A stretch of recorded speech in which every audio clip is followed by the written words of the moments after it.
Now, two things are for sure. One, she probably has a concussion from that. Two, she might have maybe broken her nose. Maybe, because her face was swollen. Her face was swollen up. Yeah. And her eyes were closed more than usual. Yeah. So, I don't know. Let's see what else. Josh Matthews had a little backstage with John Cena. Yeah, go on.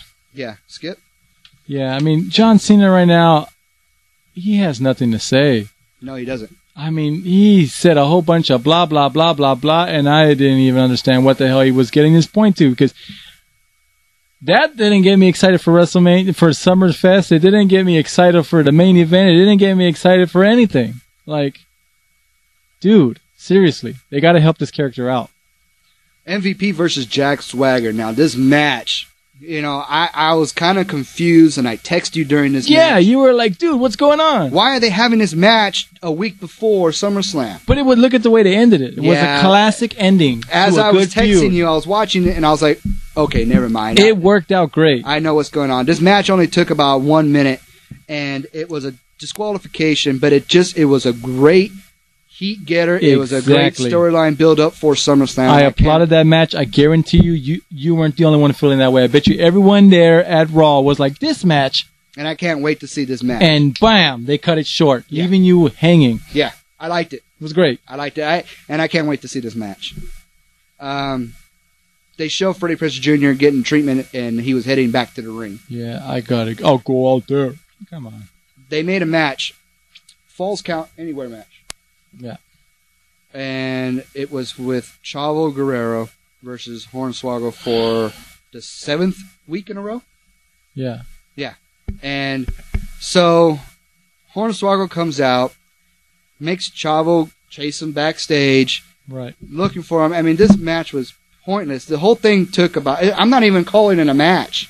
Right. It was a segment. It was dumb. It was stupid. Chavo Guerrero is chasing him through the hallways, opens the door, and there's a paint bucket that swings down from a rope and hits and knocks out Chavo Guerrero. Hornswoggle comes in and makes the cover. He wins because it's a fall count anywhere. Right afterwards, Chavo gets up and doesn't know what happened, and he sees Mark Henry. Yeah. And he gets mad at Mark Henry. Mark Henry starts laughing. He goes, hey, I had nothing to do with it. And then when the camera follows Mark Henry out, Chavo sees someone and he just couldn't believe who he saw. I couldn't believe who I saw. But it was Macaulay Culkin. And it was only fitting because Macaulay Culkin was in Home Alone, and that was an old Home Alone gimmick with the whole paint bucket and the type thing on Joe Pesci. But the thing is, Macaulay Culkin looked bad. I mean, he looked like a methadone. Well, I told you earlier I missed this part because I just had to fast forward it, and I didn't even pay attention to it, man. He looked like he was on meth. I mean, his eyes were all sunken in. He just looked pale looking. He looked horrible. Bad. It looked like he was still crying from Michael Jackson's death. I know. So, your winner, via the flying paint can from the door gimmick, Hornswoggle. Stupid, man. I am so mad about this Chavo thing, man. You know what? I'm going to go to, because we are in L.A. Yeah. SummerSlam is in Los Angeles. Yeah. I am going to make a shirt that says Hornswoggle is cancer, and I'm going to say fire Hornswoggle. Yeah, man. Chavo's way too good for that, man. He can easily go against Kofi Kingston, make some awesome matches. Man, I don't know what they're doing with Chavo. I don't know why Chavo's in this doghouse, man. He pissed off somebody. I think it was Vicky. I'm so pissed off about it. So, they introduced Randy Orton and John Cena. They have their match with Chris Jericho and The Big Show. That's when Freddie Prinze Jr. comes out and says that this match is now going to be a lumberjack match.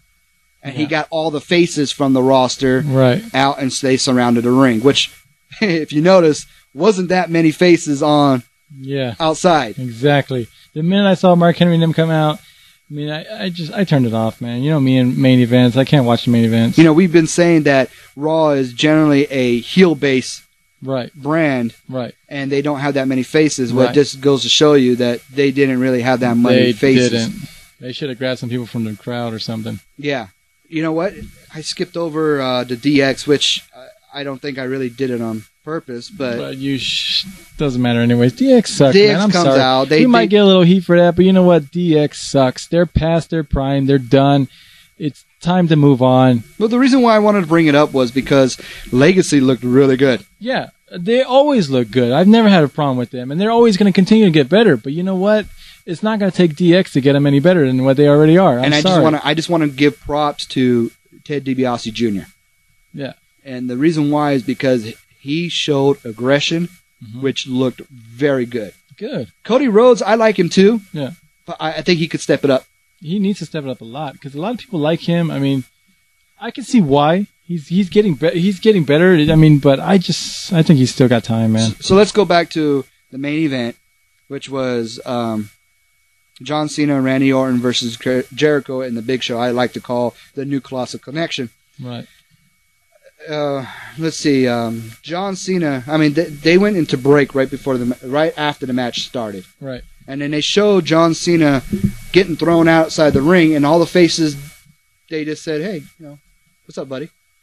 Go ahead, go back inside the ring." Mm-hmm. But then when Randy Orton gets out there, they beat his ass. And not only that, but I want to point out one thing: Mark freaking Henry.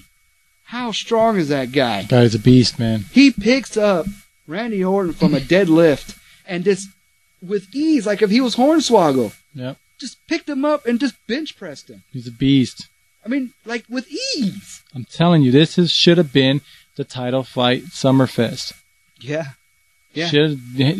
John Cena don't belong there right now, man. No, he don't. Mark Henry versus Randy Orton, man, would have been way better. John Cena wants to be comical in his little routines, his little bits that he does. Then he should be with Hornswoggle. Then, exactly. If he wants to be with comical stuff. Other than that, I ain't got nothing for John Cena. And I you know what? I'm not hating. You know what? Let me talk about Big Show and Jericho real quick, man. What are they going to do with these champs, man? Nothing. I mean, I don't understand it, man. I'm just getting upset. Well, I mean, but I like John the idea. Cena, Randy Orton. I mean, that was okay. That was okay as a main event. I mean, I get it. You have your big stars on top, but why are these guys on Raw all the time, man?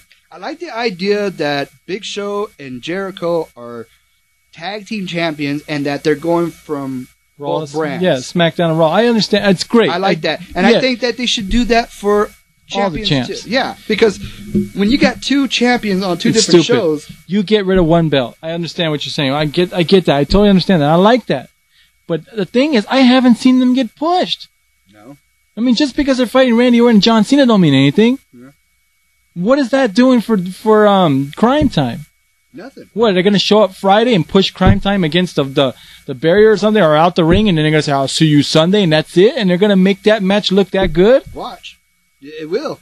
I mean, seriously, how the Big Show already messed it up when they won the title, saying he wants to be better than the Hearts.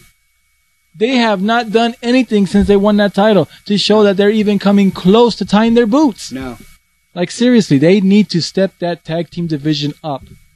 Yeah. And you know what they can do is that the way they're doing on ECW, if you've seen it, the way they were, well, you will get to that. I'll tell you about that later, but they need to build teams fast, and they need Big Show and Jericho on the top of that pyramid. Big Show and Jericho, they should make reference to the old Colossal Connection days because you got a big giant, and you had a great technical wrestler. And I'm not saying that Ming or Haku was a technical wrestler, but still, I mean, you had that chemistry. And I could see that in the Big Show, and I could see that in Jericho when I see them together. They work. I see that chemistry. They work. But they're not pushing on that. They're not doing anything. And what the stupidest part was, I believe John Cena was having that interview, right? Right. And I believe Jericho and Big Show came out, right? Right. And didn't Jericho go, "You're going to have to talk to my buddy if you got a problem"? Didn't he say that? But didn't John Cena just beat him like 3 pay-per-views in a row? Like, that's going to make a difference? How many times did we see him get Big Show in an FU? Like, that was just stupid. They continue to do some stupid things with Jericho and Big Show, acting like these fans don't remember. Acting like these fans didn't see this already. Yeah, exactly. Jericho just got beat by John Cena for like a year. I mean, seriously, that ain't no threat to John Cena. Well, let's finish up Raw.